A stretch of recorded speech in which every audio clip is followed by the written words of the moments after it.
During one of the most recent members-only virtual events, a few parents asked Laurel to share her thoughts on gifted children's heightened sense of justice and empathy. These families shared some things that we hear commonly in our community, that their young scholar feels more aware and empathetic than their peers around common social justice issues like homelessness, animal rights, and/or religious differences.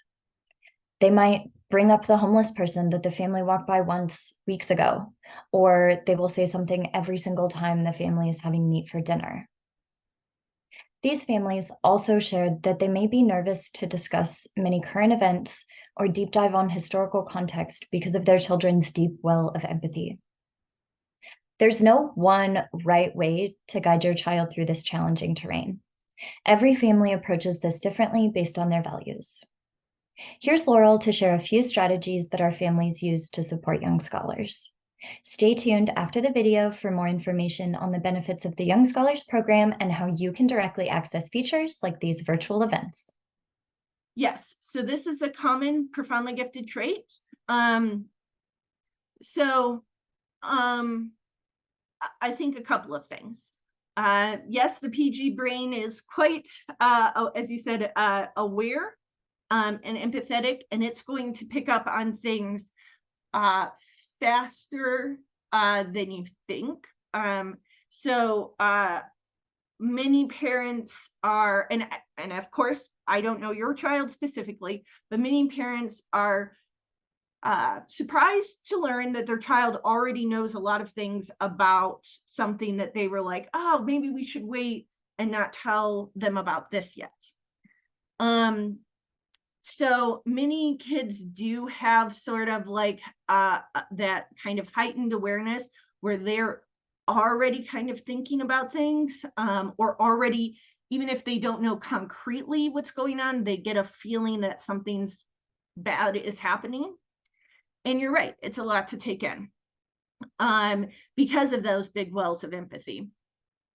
So a couple of things. We can go with one thing is Fred Rogers, right? Fred Rogers, Mr. Rogers always said, look for the helpers.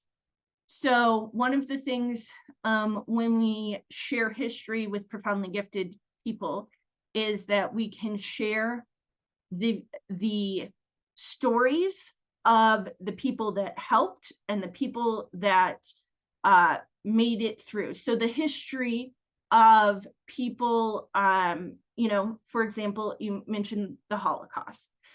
So there were, right, within the countries affected, there were many rebel movements, right, of like underground organizations that were moving Jewish people out of the danger areas, people fighting back against the Nazis, people standing up for what they believed. And so these are dark things, these are hard things, but there are people actively doing it, actively making change. And that's also something that you can look at for today. There are news sources. The first thing that comes to mind is Yes Magazine, which has an online presence of the news organizations that are looking at how do we make it through? Who's doing the work now to get us through this thing? And looking at news sites that have that kind of proactive, kind of positive bent on things can be helpful in finding the language to talk about certain hard topics.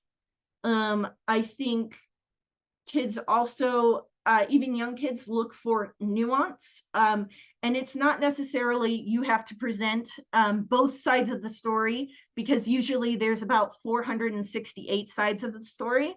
And so that has been another thing that parents have considered, of like kind of looking at this is a nuanced situation.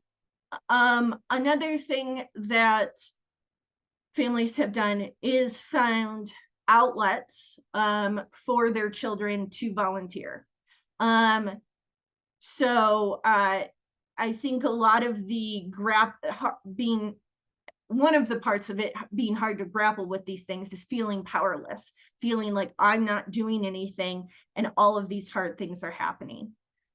So finding volunteer opportunities or community events to participate in not only gives you a sense of like, I am helping my community, but it also connects you to a network of people who are helping your community so that you don't feel like it's all on you, because other people are also doing this work when you join those sorts of communities.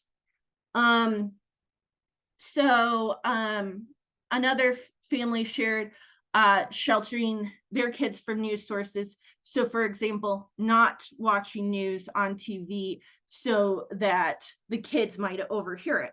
That's also a very thoughtful thing of like how you can't control everything, right? We know that there is just things, screens on the gas pumps these days. So we can't control everything, but you can control in your house. And yes, like TV and radio, those can travel fast and wide. So you might consume news on your phone instead, or you might wait until after your kids go to bed to watch the news or something like that. Thank you for watching. The Davidson Young Scholars Program provides our members with opportunities to connect, engage, and access a range of family services to support them on their profoundly gifted or twice exceptional path. Want to learn more? We host application Q&As for families to learn more about our program, testing requirements, and the application. Visit our website, davidsongifted.org, and find the next available Q&A on upcoming events. Don't forget to like, subscribe, and share your thoughts in the comments.